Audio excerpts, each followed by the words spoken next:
Hello students, आप एक question लेते हैं। क्वेश्चन में आपको एक स्ट्रिंग दे रखी है, स्ट्रिंग की बॉटम में t इक्वल टू 0 पे हमने पल्स जनरेट की है। कितनी रफ्तार से मूव कर रही है? v से। बॉटम से टॉप पहुंचने में कितना वक्त लगेगा, ये आपसे क्वेश्चन में पूछा गया है। बहुत ही जोरदार क्वेश्चन है। मास आपको m दे रखा है, लेंथ आपको l दे रखा है और दी गिवन स्ट्रिंग है। ठीक है, चलिए भाई समझते हैं इसके कांसेप्ट को। सो हमारे पास यहां पे समझते हैं भाई, थोड़ी देर बाद मान लो पल्स नीचे से x डिस्टेंस मूव कर रही होगी। ठीक है, इसको जूम करके समझेंगे।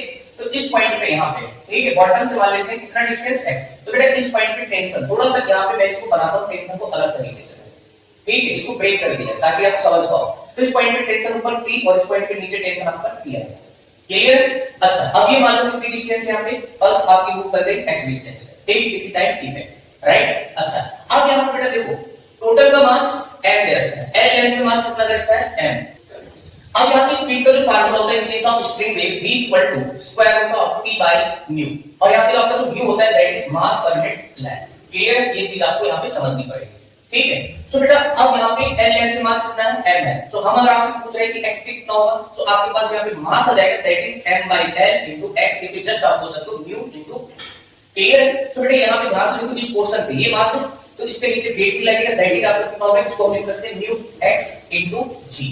आया समझ में? ये वेट जो है डाउनवर्ड डायरेक्शन में एक्ट कर रहा होगा। क्लियर?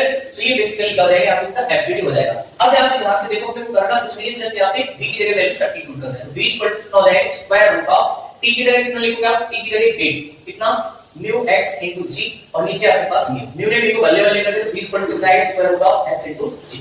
ठीक, अब अपने को क्या चाहिए बेटा, यहाँ पे बॉटम से टॉप पे पहुंचने में कितना टाइम लगेगा, तो हम v को यहाँ पे क्या सब्स्टिट्यूट कर सकते हैं, dx by dt equal to आपके पास है स्क्वायर रूट x को हम लिख सकते हैं x की power 1/2 into square root of g।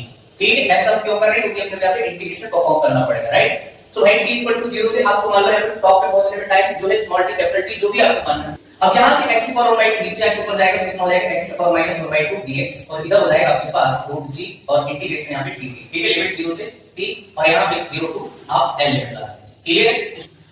इसको इंटीग्रेट करेंगे तो x की power -1/2 plus 1 divided by -2 plus 1। ठीक है, लिमिट आप 0 टू l पुट कर दीजिए, आप कितना हो जाएगा रूट g इनटू t।